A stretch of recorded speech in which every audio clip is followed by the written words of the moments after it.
Saya bawakan sesaji untuk Simba. Tolong berikan aku kekayaan, Mbah, agar segera dapat jodoh. Saya capek menjomblo dan jadi pengangguran. Wah, bahaya nih. Aku punya ide. Yuk.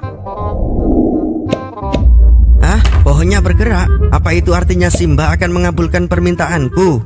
Tidak. Hah? Kenapa, Mbah? Saya lagi bosan makan nasi pecel. Sekali-kali bawakan sesaji KFC. Cuk, apa-apaan kamu? Hahaha, sekali-kali dikerjain deh. Apa itu KFC, Mbah? Masa nggak tahu? Cek Google dong. Hah? Kok Simba tahu tentang Google? Iya dong. Mbah juga punya IG. Jangan lupa follow ya. Ada yang nggak beres kayaknya nih. Siapa kalian? Keluarlah. Kita adalah penjaga hatimu. Dengar, apa yang kau lakukan itu adalah dosa besar. Kenapa? Aku hanya minta bantuan saja. Benar, itu namanya menyekutukan Allah. Yang benar aja. Di luar sana banyak juga kok orang yang minta bantuan ke ustadz supaya sukses, didekatkan jodohnya. Sama aja kan minta selain Allah. Bedanya, ustadz itu hanya menjadi perantara saja agar dikabulkan doanya. Mintanya tetap ke Allah dan tetap dibarengi sama ikhtiar. Benar, tapi di sini kamu menganggap benda lain lah yang memiliki kemampuan di atas Allah. Apa kamu tahu bahwa dosa syirik seperti ini tidak akan diampuni oleh Allah? Hah? Tolong. Teriaklah sepuasmu supaya pohon yang kau sembah itu membantumu. Tidak, itu hanya benda, tidak mungkin bisa menolong. Kalau sudah tahu, kenapa kau minta-minta padanya? Hah? Iya. Mulai sekarang, kamu harus beradaptasi dengan tempat ini. Kenapa? Karena kamu akan selamanya tinggal di sini. Iya. Aku tidak mau. Jika kau tidak mau, segeralah bertobat sebelum ajalmu tiba. Baik, aku pulang dulu. Apa kau yakin masih hidup sampai rumah? Hah? Maksudnya?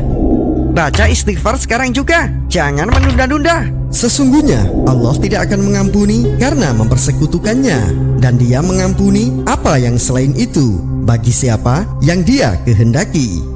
Barang siapa mempersekutukan Allah, maka sungguh dia telah berbuat dosa besar.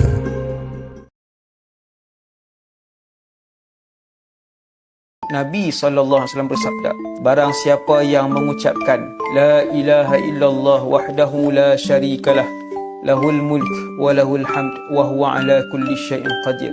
Nabi kata siapa yang sebut benda tu 100 kali pada satu siang, maksudnya 24 jam tu dia sebut 100 kali, telah menjadi baginya menyamai pahala memerdekakan 10 orang hamba sahaya.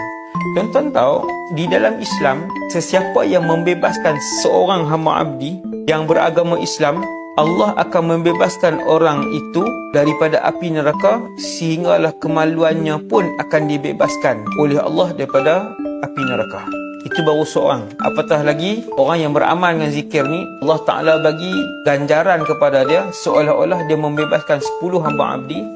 Yang kedua, dipadamkan 100 kejahatan yang dia buat. Yang ketiga, ditulis baginya 100 kebaikan. Yang keempat, zikir tersebut menjadi benteng baginya daripada syaitan pada siangnya itu sehinggalah dia menemui akhir waktu petang. Yang kelima, tidak akan ada seorang pun yang mendatangkan zikir yang lebih afdal daripada apa yang lelaki itu buat 100 tadi ni, melainkan ada orang lain yang membaca zikir itu dengan bilangan yang lebih.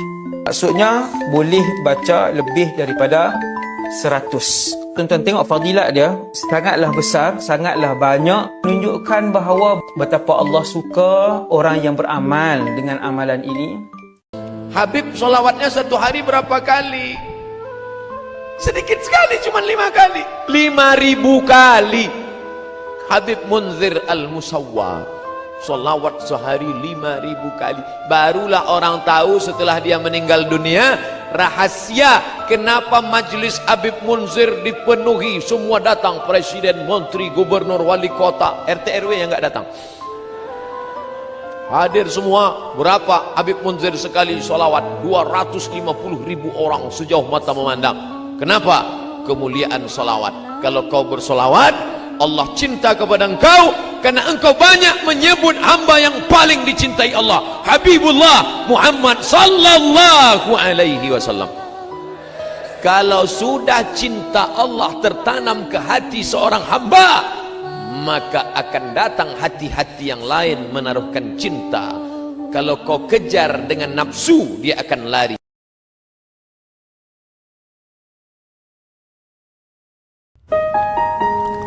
Hari ini hari Jumat. Hari Jumat ini a'zam, afdal kata Nabi SAW daripada Idul Fitri dan Idul Adha. Apa yang kita lakukan di hari Jumat? Berapa kali kita bersalawat buat Nabi alaihi salatu wassalam? Sebagian tidak mengagungkan Jumatan, datang telat dan tidak merasa itu musibah buat dia. Bukan musibah buat dia. Kenapa? Karena ada masalah di hati dia. Agungkan hari Jumat ini. Di sore hari ada doa yang mustajab. Perbanyak doa, perbanyak sholawat. Orang penjahat, orang kafir, orang munafik, pembela penista Al-Quran yang ikut bersama-sama menghinakan agama Allah di dunia, pemakan riba, pezina, pembunuh orang, saat dia akan meninggal dunia 70.000 malaikat turun ke bumi. Muka mereka tegang-tegang, serem, bibir mereka cemberut, mata mereka tajam. Mereka turun dengan melihat penuh kebencian kepada calon mayat yang akan dicabut nyawanya ini. Yang melihat hanya dia seorang, Bu, si pendosa ini, yang suka durhaka pada suami, yang suka zalim pada istri, yang suka makan riba, yang suka meninggalkan salat 5 waktu, mentertawakan jilbab, mentertawakan syariat agama, yang suka berbuat maksiat. Malaikat ini turun semuanya. Satu orang yang paling bengis wajahnya ialah malaikat maut keluar, duduk di depan, di atas kepalanya seperti gaya tadi. Tapi ini lain, Bu, caranya. Tangannya langsung masuk ke mulut. Kemudian memelihara kucing bisa jadi haram. Ya, Anda gak salah dengar. Memelihara kucing bisa jadi haram apabila Anda tidak bertanggung jawab dalam segi perawatan itu. Saya kenapa harus komentar hal-hal kayak gini? Sebab saya temukan banyak orang yang dia itu mengambil sisi kegemasan dari kucing, ngilangin stres gara-gara kucing, main-mainin bulu-bulu kucing yang dia punya, yang dia bahasanya dia rawat. Tapi dia gak bisa ngerawat kucingnya. Dan dia gak mau belajar gimana cara memelihara kucingnya. Akhirnya dikasih makan, gak dikasih makan, terserah. Dikasih minum, gak dikasih minum, terserah. Bahkan ada salah satu hadis, saya lupa gimana kualitas hadisnya. Ada seseorang yang dimasukkan ke dalam neraka cuman gara-gara dia itu memenjarakan kucing. Dan akhirnya kucing itu tidak makan dan tidak minum. Kalau Anda punya hewan peliharaan, Anda kasih makan, Anda dapat pahala dari setiap tetesan daripada apa yang Anda berikan. Barakallahu fiik. Nahnu awliya'ukum fid dunya wa fil akhirah. Pada setiap masalah yang didatangkan, boleh jadi di sana terselip kabar bahwa ingatan kita kepadanya mungkin telah memudar. Bahkan mungkin jadi Allah Subhanahu wa Ta'ala sedang rindu kepada kita. Rindu dengan sujud panjang kita, rindu dengan isak tangis kita dalam doa. Maka dari itu mendekatlah, karena pada akhirnya hanya Dialah yang mengetahui bagaimana keadaan kita. Hanya Dialah yang mengetahui apa yang kita butuhkan, dan hanya Dialah yang tahu apa yang kita inginkan. Satu hal yang pasti, masalah, cobaan, ujian ini adalah sapaan lembut dari Allah Subhanahu wa Ta'ala yang menginginkan hambanya untuk kembali dalam dekapannya, yang menginginkan hambanya untuk kembali bersimpuh dan menggantungkan setiap harapannya. Maka kata Allah Subhanahu wa Ta'ala, nahnu awliya'ukum fid dunya wa fil akhirah. Kamilah yang menemani kalian di dunia dan di akhirat. Ala bidzikrillah tatmainnal qulub. Salat itu perintah. Perintah itu diturunkan bukan ingin memberikan beban pada Anda supaya salat. Anda nggak salat pun Allah nggak rugi. Cuman setelah kalimat hayya 'alas shalah, Anda bertanya kenapa salat? Hayya 'alal falah. Aku ingin berikan kebahagiaan. Bukankah kau menuntut kepadaku, ya Allah, berikan kebahagiaan di rumah tanggaku, berikan kebahagiaan di pekerjaanku, berikan kesuksesan dalam karirku.